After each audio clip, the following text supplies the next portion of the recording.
Battlefield 6 and the open versus closed weapon debate. Look, I know it's been a while since the Battlefield 6 open beta has been done and dusted, and I may be reopening some old wounds here by bringing this up today, but this is something I've actually been really thinking about quite a lot lately, because I had a pretty strong reaction originally to the news that DICE were going down an open weapons design for the game when that news first dropped. But after time with the beta, I've been challenging myself and taking a look at my own biases versus what the concrete evidence of the beta actually was and the gameplay it presented. And with this video, I kind of want to go over some of the material pros or benefits that I've come up with each system as I played it in Battlefield 6's beta. This isn't a video that's meant to swing you one way or another, by the way, because ultimately only you can make that call based on what's important to you in Battlefield 6. But hey, why not lay out the facts right here, right now, right? And now, for the record here, because I know people are actually going to ask me this in the comment section down below, I actually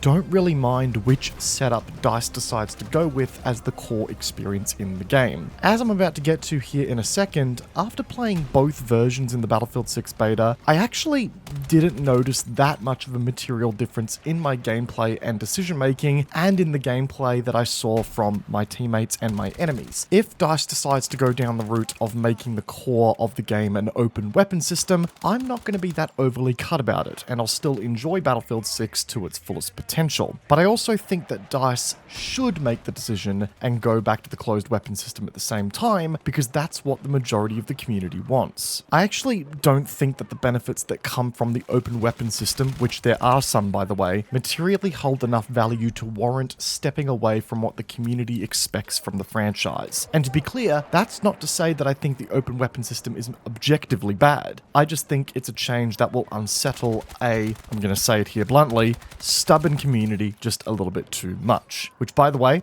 I can say that. I'm stubborn to a T, all of my friends will tell you that, so consider this a game recognizes game perspective. And because of this, I'm actually planning on running a set of Oceanic-based 24/7 all-out warfare servers that will use the closed weapon system and will hopefully have full progression unlocked and allowed should DICE let us do that with Portal. And if that's something that interests you, make sure you're following my YouTube channel here for any updates in the community section, or come join our Discord because we're going to be doing all the updates on how the servers are running through that community Discord as well, so I hope to see you guys there. But anyways, on to the actual debate of the video, right? The debate of open weapons versus closed weapon setups and what each of them materially do for the game going ahead. I'm actually going to start off this video by talking about points that are in favor of the open weapon system. Because as I said here, there are actually a few at play, and they extend beyond the whole mantra of, you know, oh, everyone gets to be a one-man army, and of course the streamer wants to be a one-man army.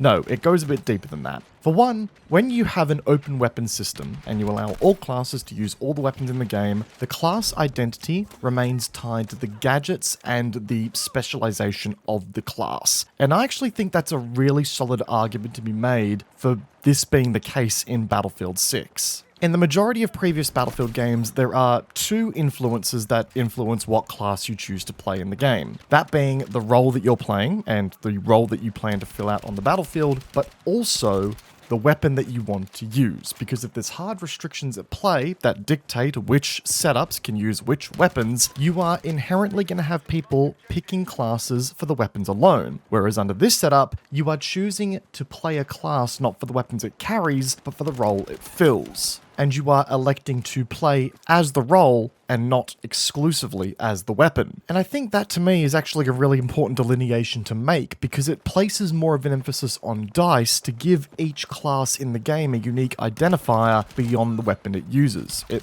creates more of a requirement to give classes unique gadgets that fill certain roles and certain responsibilities, and I quite like that. In the open beta, despite playing in the open weapon setup quite a bit, I saw a lot of people completing their roles because, again, the gadgets really allow them to do so. Further to that, well-designed gadgets, specializations, and specialty weapon perks will all contribute towards pushing players into a certain direction and incentivizing using certain kits with certain weapons. So, sure, you can choose to take a sniper on a support class and, use it to create barriers for yourself, yada yada yada. But you are then actively trying to play against the intention and the goal of the class to the point point where you're kind of fitting a square peg in the round hole. Yes, you get your own supply bag, and yes, you get your own piece of cover to put up, but you're not completing the objective of, reviving players anymore. You are actively being a detriment to your team. And while you're not actively being penalized for that, you're also not going to be bringing as much value to your team, and therefore you're also not going to be scoring as much value on, say, the scoreboard and progressing as much as you should be. You will always be better off by picking a sniper weapon on the recon class, because there's a hard incentive there of, getting improvements to your sniper weapon handling while playing the recon class. And the gadgets that you get access to as a recon class, such as, the new trophy decoy that's coming to the game, actively improve your ability to play with a sniper rifle in that context. And while yes, there is a certain element or risk of players choosing to play outside the archetypes, the benefits and the incentives that are being provided there create a strong enough pull to using certain weapons with certain classes. But this next one here is the biggest for me personally, and I know it's a bit of a taboo topic in the Battlefield community, but I think it's something that's really important to discuss. Meta weapons. Now, meta weapons will always exist, guys. I hate to be the bearer of bad news there, but every first-person shooter that has ever come into existence will have a meta weapon by definition of some degree. And that's not always the byproduct of bad balancing decisions from the developers. What it also can be is simply, quite frankly, players unpacking which weapons have, the highest possible DPS should you be able to wrangle their extreme recoil pattern, and then gaining the skills to do exactly that. Which by virtue means that there will be a meta weapon that the most effective players will gravitate towards because it's what affords them the most amount of rewards. And now, under the open weapon system, meta weapons don't become the sole reason that players pick a class. I know that some will view that as a weak excuse, but I'm sorry guys, it's happened in every Battlefield game that I can remember, and it will happen again here. I remember playing in Battlefield 4 servers where the majority of people on either team were playing an assault class for the sole reason of being able to use the AEK 971, because it was the meta weapon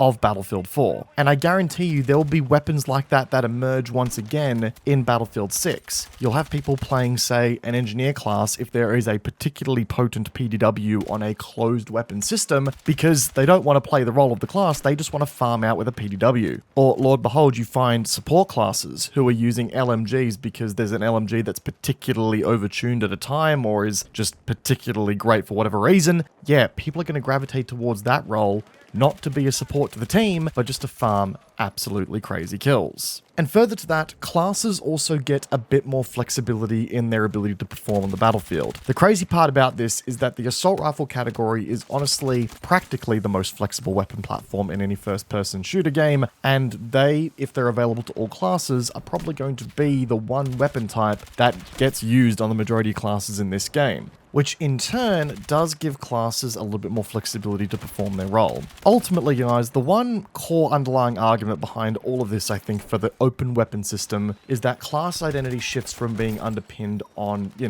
certain weapon types and therefore limited to certain engagement ranges or engagement types, to more of a, emphasis on the gadget and the role that the class is designed to play. And again, I don't think that's necessarily a bad thing. I think placing an emphasis on the gadgets and the kind of role that you want to play without punishing you from being able to use your favorite weapons isn't necessarily the worst idea. However, I will also admit that it comes with some, cons, which is where we move into the benefits that come from enforcing a closed weapon setup. And when I say this, guys, I am going to be mainly referring to a closed weapon setup akin to the likes of Battlefield 3 and 4, where you had a couple, if not, I think around about 3 universal weapon categories, and then one weapon category that's locked to a certain class respectively. So starting off, closed weapon categories, it enforces a sense of, team force allocation and economy. If you have someone who's particularly skilled in the vehicle game that you need to deal with, then engineers are required to deploy in with the appropriate gear, which if you're going to use Battlefield 4 as an example, they were limited to the likes of PDWs, carbines, DMRs, and shotguns. No assault rifles, no sniper rifles, no LMGs, nothing like that, which means that they need to sacrifice potentially some of the best, more adaptable weapons in the kit it in order to deal with the vehicles that are present on the battlefield. And having that impact in Battlefield as a really good vehicle player can change the entire dynamic of the entire game, right? And that is a dynamic that cannot be understated. It's important to have, and it's an economy of some description that I actually like seeing in my Battlefield games. Further to that as well, a closed weapon setup, rather than relying on a loose enforcement through some form of incentive, actually creates hard locks and defined roles that cannot be messed with. You can incentivize players to play a certain way any day of the week with, weapon benefits and certain gadgets that gel with certain weapon types very well. And while I think the argument for open weapon setups in this case is pretty strong, going down the contrary route of having a closed weapon setup does remove any chance of players coming up with one-man army kits and just playing in their own best interests only and not playing to the Battlefield ecosystem. Because as we all know from our time in playing video games, gamers, once given the freedom to, will certainly balance out the fun of a game if it's in their own best interests. And I will not deny that if you give players complete freedom in the weapon choice they have with every class in the game, there are likely going to be some of those one-man army dominating kits that emerge that, are probably best fixed by having a closed weapon system. So this is one of those points where you have to consider going down either the route of loose enforcement through incentive or hard enforcement through restriction. A good thing to ponder on in my view. Another thing that closed weapons definitely do in favor of the game is that it enforces weapon variety and requires the mastery of more weapon types and classes in the game. Because as I was saying before, if a meta weapon does happen to emerge in Battlefield 6, once again, it most certainly will, I don't make the rules, I just follow them, you are likely going to see a whole bunch of classes in the game all using the exact same weapon, which yes, solves one problem in ensuring that players are playing the class for the class itself and not for the weapon, but it also means that we are likely to eliminate a large weapon variety that can appear on the battlefield, which does kind of take away some of the magic. As someone who's been going back to Battlefield 4 from time to time, the requirement to master a wide selection of weaponry in that game just so you can play a bunch of different classes, I actually think really elongates the lifespan of that game as well, because it enforces you to try new things. It means that you need to experience different weapon types, and that's exciting, that's entertaining, whereas I feel as though if you don't enforce weapon variety through a closed weapon system, people are just going to stick with what they know, and that might make the gunplay and the overall engagement type of this game become pretty shallow pretty quickly. I don't know, there was something very, very cool about being forced to, master a wider selection of weaponry on the classes that I wanted to play, and I feel like a closed weapon system definitely plays more into that tune rather than just letting everyone use every meta weapon that's out there. Now, the last point that I'll bring up here as well in favor of closed weapons is that some will argue it improves class readability and being able to dictate what class is of most threat to you at the engagement range that you're facing, yada yada yada. I personally don't buy that argument, but some people prefer to take that approach, so I will consider it here anyways. There's always been an argument that class type may inform weapon choice, which then informs engagement priorities, so on and so forth. Me personally, when I'm playing the game, if I see somebody looking at me with a weapon or shooting at me or is about to start shooting at me, that's my main focus. Regardless of what weapon they're using, they are now my new priority. But that's just me. I personally don't go through a bunch of,